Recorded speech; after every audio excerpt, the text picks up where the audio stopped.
Natural speed का engine. Race दे, race, सिर्फ race. और दे, और दे, और दे। ये और सुनना भाई, सुनना।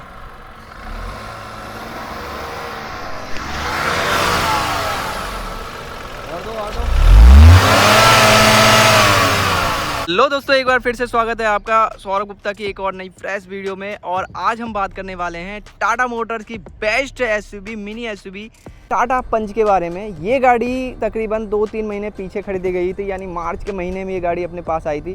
आज जो इसके बारे में जान लोगे ना भाई, आप हैरान हो जाओगे कि टाटा मोटर्स किस तरीके से आदमी को घुमा रही है। भाई देखो, इस वीडियो में मैं ये बात कर नेचुरल स्पीडेड इंजन लेना चाहते हैं तो ये रिव्यू आपके लिए काफ़ी ज़्यादा कमाल का हो सकता है, क्योंकि अभी जो मैं ड्राइव कर रहा हूँ ये टाटा पंच नेचुरल स्पीडेड वाला इंजन ड्राइव कर रहा हूँ। और मुझे जो पर्सनल रिव्यू जो आप लोगों को देना था वही चीज़ मैं आप लोगों को इस वीडियो में बताने वाला हूँ कि भाई नेचुरल स्पीडेड इंजन और टर्बो इंजन में क्या अंतर देखने के लिए मिलता है, और प्लस आप सीएनजी में जाते हो तो वहाँ पे आपको क्या फ़र्क देखने के लिए मिलता है। नेचुरल स्पीडेड इंजन कोई भी इंजन हो भाई, मतलब ये मान लो कि आपको पिकअप के मामले में पी भी नहीं देगा, बस नॉर्मल सा आपके ऊपर एक छत रहेगा और नॉर्मल सा आप गाड़ी को ड्राइव कर पाओगे, ज़्यादा कुछ नहीं रहता। तो ये वीडियो आप कंटिन्यू देखना भाई, या कहीं भी अच्छा लगता है तो आप लाइक कर सकते हैं। जो मेरा वीडियो होता है ना भाई, बिल्कुल हटकर अलग होता है। नंबर प्लेट के बारे में मैंने बात करा था कि नंबर प्लेट में क्या होता है भाई, इस तरीके से नंबर प्लेट देते हैं, एक बार गिर गया तो फिर वो दोबारा आपको 1000 रुपये देना पड़ता।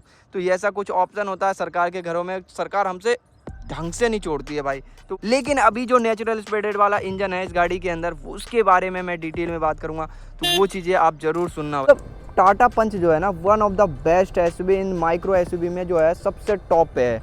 इस गाड़ी को जब लाया गया था ना तो ऐसा लगा था कि कौन ही पसंद करेगा, लेकिन मिडिल क्लास लोगों के लिए टाटा मोटर्स ने यहाँ पे बहुत बढ़िया तरीके से सोचा है। अब देखो क्या है कि अगर जिनको 5, 6, 7, 8 लाख की गाड़ी चाहिए, हर किसी के पास पैसा है, ऐसा कुछ बात नहीं है, लेकिन अगर कोई इस बीच में सोचे कि भाई इस भरी भरकम धूप से बच सके, बारिश से बच सके, आने वाले ठंड के मौसम में बच सके, अपने फैमिली को एक बढ़िया, मतलब एक होते हैं ना कि फैमिली स्मॉल फैमिली हो तो गाड़ी के अंदर आराम से बैठ सके, कहीं जा सके, सोचना ना पड़े, तो टाटा पंच उनके लिए बेस्ट एसयूवी है। मैंने भी यही सोच के ख़रीदा था, क्योंकि हमारे घर में 4 से 5 लोग हैं, तो 5 लोग आराम से इस गाड़ी के अंदर बैठ जाएगा। मैं दोबारा आपको इस गाड़ी का थोड़ा सा इंट्रो बता देता हूँ। क्या है कि ये है बेस मॉडल गाड़ी, स्मार्ट वेरिएंट, जो सबसे बेस मॉडल आता है इसका। पेट्रोल में लिया है मैंने, डीजल में नहीं लिया है। और अभी तक ये पछतावा है कि सीएनजी के साथ ले लेता तो थोड़ा ज़्यादा बढ़िया होता, थोड़े से पैसे जेब में बच जाते, लेकिन उस टाइम पर मेरा 1 लाख रुपये ज़्यादा लग जाता, और अभी के टाइम में मेरा बच जाता वो पैसा। तो ये वाला सिस्टम था। तो अभी क्या है, अभी कैसे बचता कि पेट्रोल में जहाँ इसके अंदर 600-700 रुपये के डलवाता हूँ, वहीं अब मेरे को सीएनजी 200 से 300 रुपये में काम बढ़िया चल जाता। अब देखो इसके ट्रिप वगैरह क्या है कि हरिद्वार, ऋषिकेश वगैरह ट्रिप हमने मार ली, कहीं से 1% की दिक्कत नहीं आई। लेकिन अभी जो मेन आपको बताने वाला हूँ, जो मैंने चलाया है, इसको कितने किलोमीटर चला दिया वो भी दिखाऊंगा मैं आपको। जो चलाया है ना, इससे थोड़ा सा अंदाज़ा मिला है। जैसे गाड़ी आप दूर से देख लेते हो, टाटा पंच बेस्ट है, लोग सुनाते हैं हाँ भाई बढ़िया गाड़ी है, कोई दिक्कत नहीं है, लेकिन जब आप इस गाड़ी को कितना किलोमीटर अभी बता देते हैं भाई। देखो, जब आप इस गाड़ी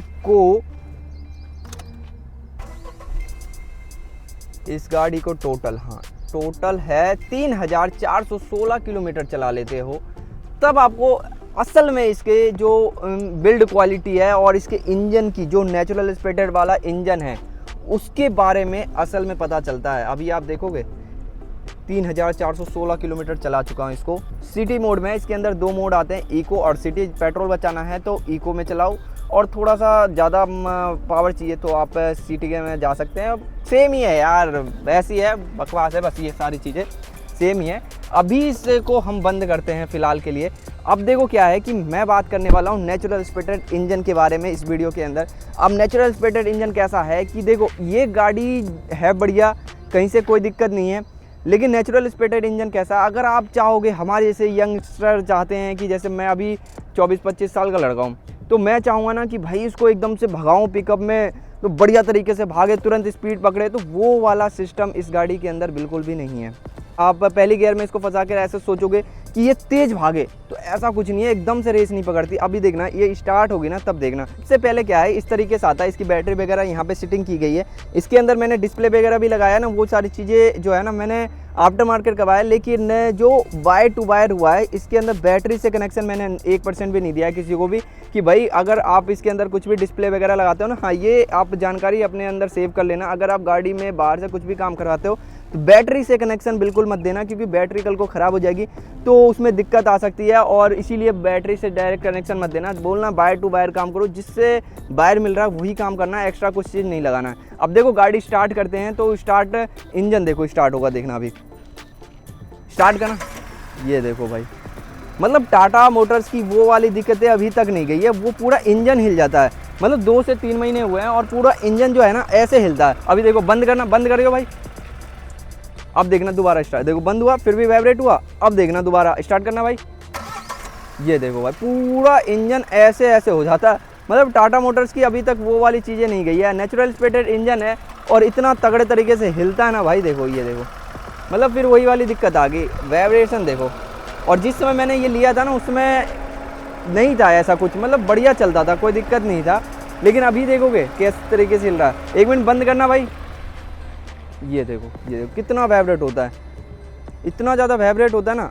अब ये टी टी की आवाज़, ये कैसी आवाज़ है भाई।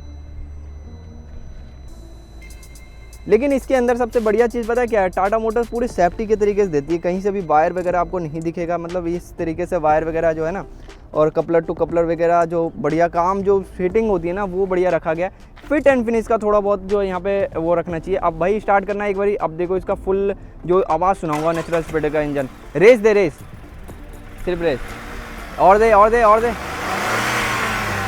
ये और सुनना भाई सुनना,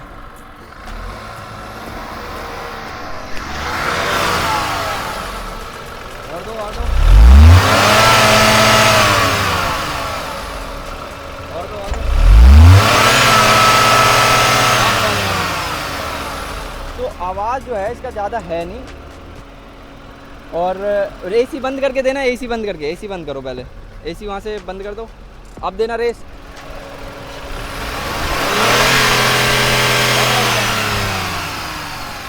तो जो आवाज़ है इसका ज़्यादा है नहीं, मतलब उस तरीके से नहीं है, अगर साइलेंट वगैरह में चाहिए तो बढ़िया है। लेकिन एक चीज़ कहना चाहूँगा नेचुरल एस्पिरेटेड इंजन के बारे में, कि अगर आप ज़्यादा माइलेज चाहते हो, अगर आपको ज़्यादा पिकअप चाहिए, तो आप इसके केवल नेचुरल एस्पिरेटेड इंजन के साथ मत जाना।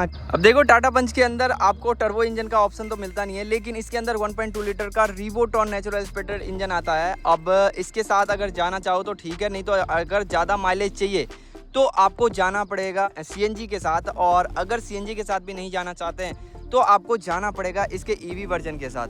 तो ये वाला सिस्टम कुछ है इस गाड़ी के अंदर।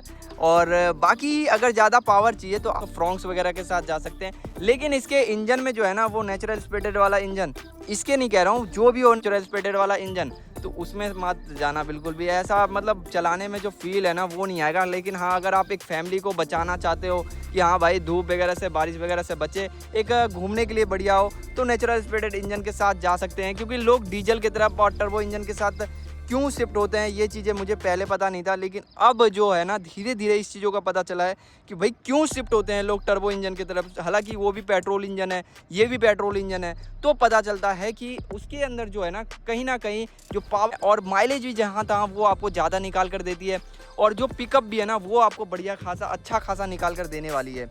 तो ये कुछ फ़र्क है नेचुरल एस्पिरेटेड और टर्बो इंजन के में, जो कि मैं अभी फ़िलहाल नेचुरल एस्पिरेटेड इंजन यूज़ कर रहा हूँ, तो मुझे इस चीज़ों का पूरा पता चला है। लेकिन जब मैंने टर्बो इंजन को ड्राइव किया ना भाई, क्या मक्खन की तरह काम करती है। अगर आप इसके टर्बो इंजन के साथ जाना चाहते हैं तो आपको ब्रीजा के साथ जाना पड़ेगा, यानी मारुति में शिफ्ट होना पड़ेगा। उसमें आपको 2 ऑप्शन मिल जाते हैं, ब्रीजा और फ्रॉन्क्स, जिसके अंदर आपको सारे कुछ मिल जाएंगे, टर्बो इंजन का भी ऑप्शन देखने के लिए मिल जाता है। तो ये कुछ ऑप्शन आपके पास रहता है। लेकिन टाटा पंच गाड़ी अच्छी है, कहीं से कोई कमी नहीं है, गाड़ी के अंदर एक पैसे की कमी नहीं है। आपको बूट स्पेस भी अच्छा खासा देखने के लिए मिल जाता है, और हाइट भी इसकी अच्छी खासी है। लुक तो ये मान लो भाई इस गाड़ी के मुकाबले लुक में कोई है ही नहीं। ऊपर से इस तरीके से स्टिकर जो देती है ना टाटा मोटर्स, और भी ज़्यादा कमाल का लगता है। लेकिन भाई पीछे 2 पार्किंग सेंसर वगैरह दे देती है। बेस मॉडल के अंदर जो जितने भी ज़रूरत की चीज़ें होती है ना वो सारा कुछ अपने को टाटा मोटर्स प्रोवाइड करती है। सीके की टायर मिल जाती है, और अच्छा खासा टायर का हाइट होता है, तो अच्छा खासा जो है इसके अंदर स्पेस वगैरह देखने के लिए मिल जाता है। और कहीं से भी कोई भी कमी अपनी आती नहीं निकल कर। 185/70 R15 इंच के करीब आपको इसके अंदर इस तरीके से टायर प्रोफाइल देखने के लिए मिलता है। अच्छा खासा इसके अंदर जो DRLs भी देखने के लिए मिल जाता है, LED हेडलैम्प्स देखने के लिए मिलता है। लेकिन प्रोजेक्टर करवाना है तो आप बाहर आफ्टर मार्केट जा सकते हैं। बाकी पार्किंग सेंसर वगैरह फ्रंट में नहीं है। और ये था कुछ रिव्यू, जो कि अगर आप टर्बो इंजन और नेचुरल स्पिरिटेड इंजन के साथ जाना चाहो, मैं अपना पर्सनल रिव्यू दिया हूँ आपको।